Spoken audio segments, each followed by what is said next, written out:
Kali ini kita kedatangan sebuah power supply dari brand pendatang baru yaitu Montech. Dan ini adalah Montech Century Gold 650 watt. Sebenarnya brand Montech ini juga nggak terlalu baru-baru banget ya, karena gue sering banget nih ngelihat konten kreator luar itu ngerakit PC pakai casing dari Montech ini. Tapi untuk PSU-nya gue belum pernah lihat sih. Dan beberapa bulan kemudian pada akhirnya Montech masuk juga ke Indonesia dengan membawakan banyak banget line up dari produk-produk mereka seperti casing, cooler, sampai ke yang masuk ke studio kita kali ini adalah power supply-nya. Dan yang paling menjadi kabar baiknya, brand Montech ini datang ke Indonesia melalui distributor DTG. Yang kalian juga udah pasti tahu lah DTG yang megang brand Corsair di Indonesia itu. Dan itu untuk masalah after sales, untuk masalah garansi itu menurut gue paling enak deh. Belum ada yang bisa nyaingin kalau di Indonesia, karena menurut pengalaman gue selama ini, untuk gue nuker garansi menggunakan produk-produk Corsair dari DTG itu gak nyampe 20 menit udah ditukar baru kalau misalnya barangnya ada problem. Meskipun ya masa garansinya mungkin sisa 2 bulan, gue pernah sisa 2 bulan itu langsung ditukar baru tanpa nunggu sampai berhari-hari. 20 menit aja, belum ada yang bisa nyaingin itu di Indonesia. Ya kalian paham sendiri lah. Jadi bisa dibilang brand Montech ini adalah brand yang dimana kalau lu pengen dapetin produk dengan service ala-ala Corsair untuk masalah after sales, garansi, dan lain-lainnya, tapi pengen dengan budget yang lebih hemat, ya Montech ini solusinya. Oke, sekarang balik ke power supply-nya. Montech Century Gold ini adalah salah satu dari jajaran PSU Montech yang saat ini ada 4 lini, yaitu Montech Beta Bronze, Gamma 2, Century Gold, dan yang paling tinggi adalah Titan Gold. Jadi ya bisa dibilang Montech Century Gold ini ya adalah produk middle ke high-nya untuk saat ini. Tapi ya meskipun begitu, untuk soal harga, Montech Century Gold 650 watt ini berada di sekitar harga 1,5 jutaan. Dengan varian tertingginya yang 850 watt itu dibanderol sekitar harga 1,8 juta. Dengan garansi 5 tahun dari DTG. Kalau ini dibilang murah ya sebenarnya nggak terlalu murah juga, tapi ya hitungannya masih cukup terjangkau. Power supply ini juga tentunya udah punya sertifikasi 80 plus gold ya, dengan efisiensi pada 50% lotnya berada di angka 90% efisiensi. Dan PSU ini juga punya input full range ya di angka 100 sampai dengan 240 volt. Jadi meskipun ini brand baru, jangan ngira PSU ini kaleng-kaleng yang cuma bisa jalan di input 230 volt EU saja. PSU ini memiliki desain full modular dengan jumlah kabel yang cukup banyak ya menurut gua, seperti 2 konektor EPS 8 pin, 4 konektor 8 pin PCIe yang terbagi menjadi 2 kabel, 8 buah SATA, dan juga 3 konektor molek. Yang menurut gua ya ini udah cukup banyak untuk ukuran PSU dengan kapasitas 650 watt.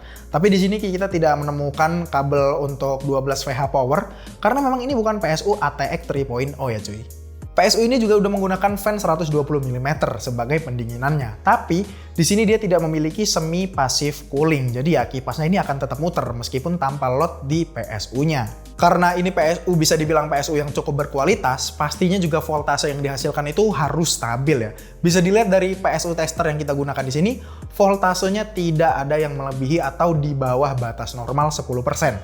Bahkan 5% aja dia nggak nyampe loh cuy. Tapi itu kan pengetesan tanpa adanya beban di PSU-nya. Nah, gimana kalau ada beban yang cukup lumayan? Kalau gitu kita akan langsung aja mencoba untuk sedikit menyiksa PSU ini dengan GPU yang cukup memakan daya yang tinggi. Yaitu adalah RTX 4070 Vulkan X dari Colorful ini. Yang dia ini membutuhkan daya untuk minimum PSU-nya sekitar 650 watt. Kok sampai 650 juga ya? Kayaknya agak kurang deh.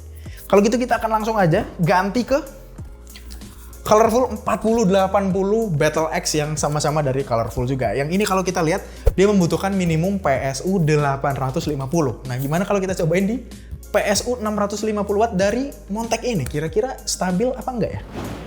Ya ini adalah pengetesan menggunakan power supply dari Montech Century 650 watt ya.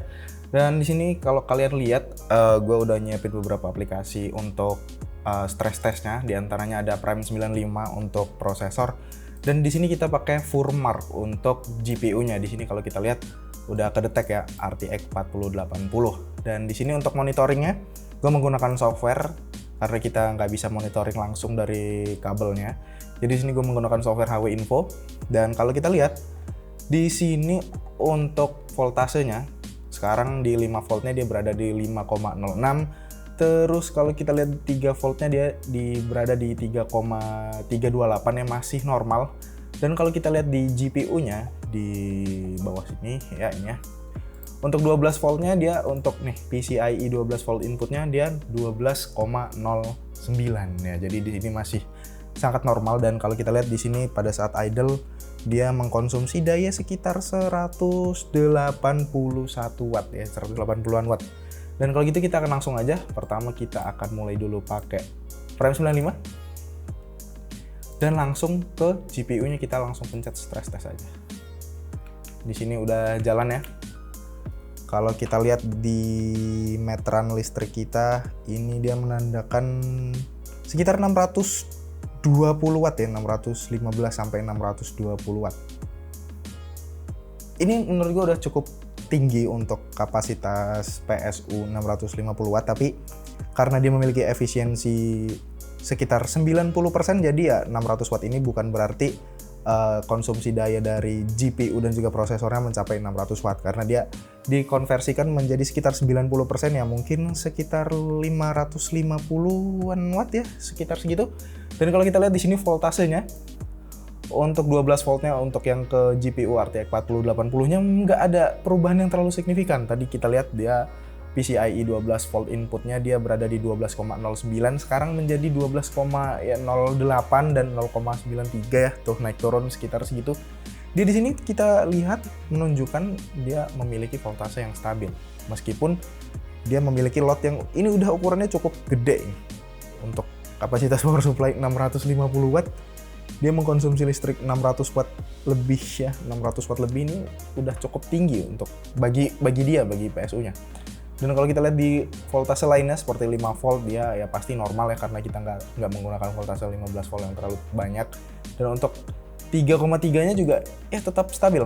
Dan di sini kalau kita lihat dari 12 volt yang masuk ke motherboard, dia di sini mengalami penurunan yang masih di batas wajar, masih di angka 11,9 ya tadi, dan sekarang udah balik lagi ke 12,076 volt. Yang ini menurut gue menunjukkan hasil bahwa power supply ini memiliki voltase yang cukup stabil meskipun di bawah load yang cukup tinggi untuk kapasitasnya sebagai PSU 650 watt gitu. Dia kuat ngangkat RTX 4080 cuy. Dan ini untuk prosesornya gue pakai Ryzen 7 7700X, dan ini udah cukup panas ya, dia berada di 95 derajat. Oke. Kalau kita lihat ini prosesornya memakan sekitar 130-an watt, dan untuk GPU-nya berada di 300 watt, jadi sekitar ya hampir 500 lah. Jadi ya, oke. Nah, dari hasil pengujian singkat yang kita lakukan ke PSU ini, dia berhasil bertahan dan tetap mensuplai voltase yang stabil. Meskipun di sini kita menarik daya yang cukup lumayan ya dari PSU ini, melebihi dari 50% kapasitas maksimalnya. Jadi kesimpulan ini, pada akhirnya PSU Montek Century Gold ini meskipun dia brand baru yang masuk ke Indonesia, tapi dia datang dengan ngebawain kualitas yang menurut gua nggak main-main cuy. Dengan harga yang cukup terjangkau nih, di angka 1,5 juta, PSU ini bisa menjadi salah satu opsi yang sangat menarik nih untuk build PC kamu, tapi dengan budget yang tetap terjangkau, tanpa harus mengorbankan kualitas dari setiap komponennya. Apalagi PSU ini di cover garansi 5 tahun dari DTG, yang buat kita ya tenang selama 5 tahun kalau ada apa-apa dari PSU ini. Nah kalau gitu sekian aja video gue soal PSU dari Montek Century Gold 650 watt ini. Gimana pendapat kalian soal PSU ini? Bisa tulis pendapat kalian di kolom komentar di bawah ya. Dan kalau gitu sekian aja untuk video dari gue kali ini. Sampai ketemu di video selanjutnya. Gue Raka pamit undur diri. Signing out.